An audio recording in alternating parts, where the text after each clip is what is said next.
Hello and welcome to New Filmmakers Los Angeles in partnership with Movie Maker magazine. My name is Danny DeLillo and we're here at the Cambridge Los Angeles showroom in West Hollywood, and I'm here with Adam Gold with his movie, The Night Shift. Let's take a look at the clip.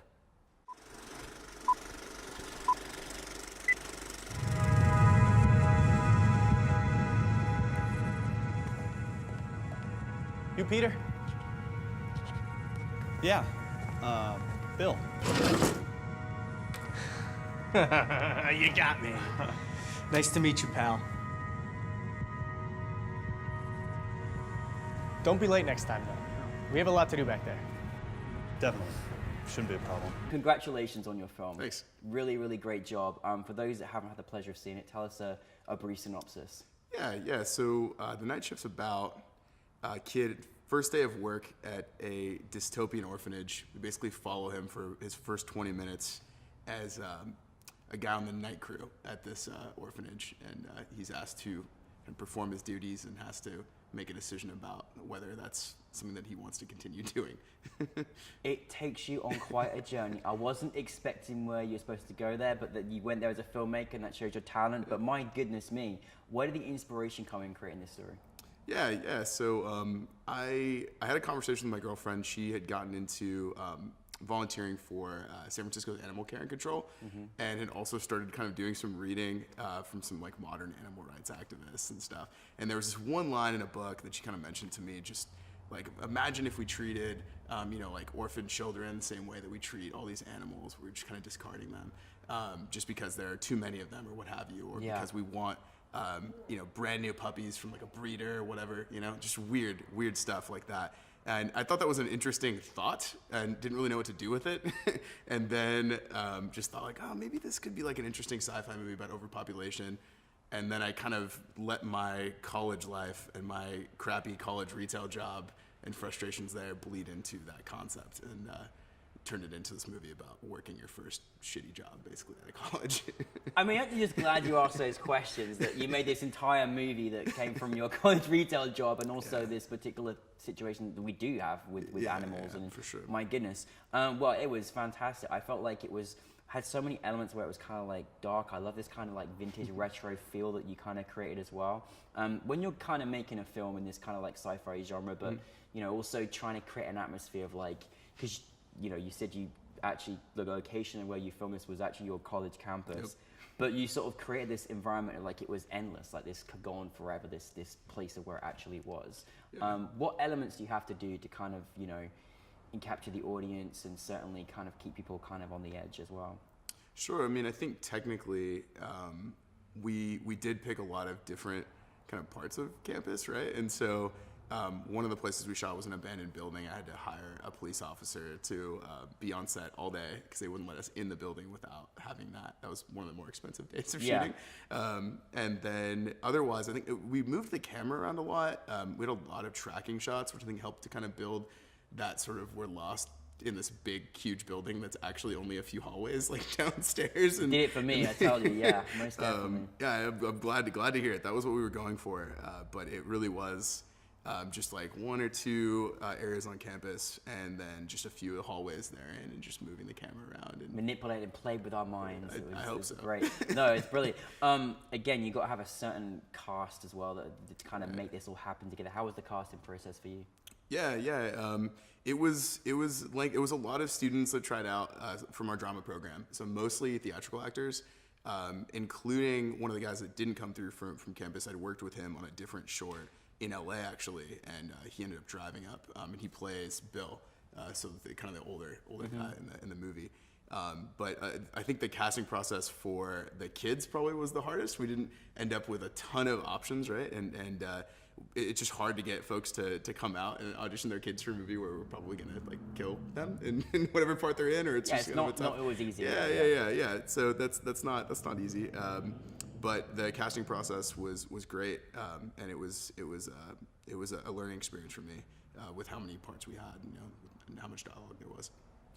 Did you kind of find that there were any challenges making the film, or was it plain sailing easy?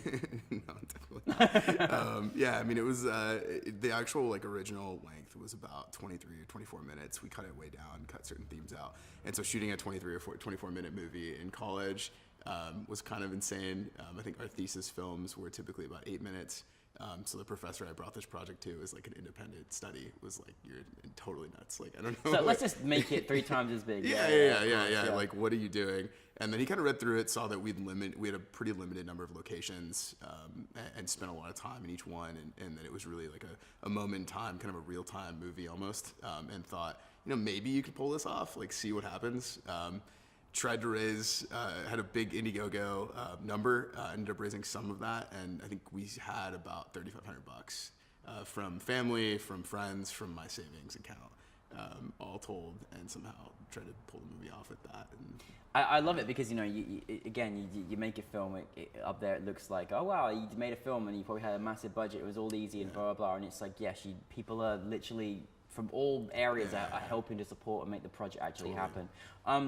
What was it like to have your film selected at a film festival for NewFilmmakers LA? What is that experience like for you after all the hard work that you put into it? It's really cool to see it screen. I think I really like to watch. I've seen it so many times.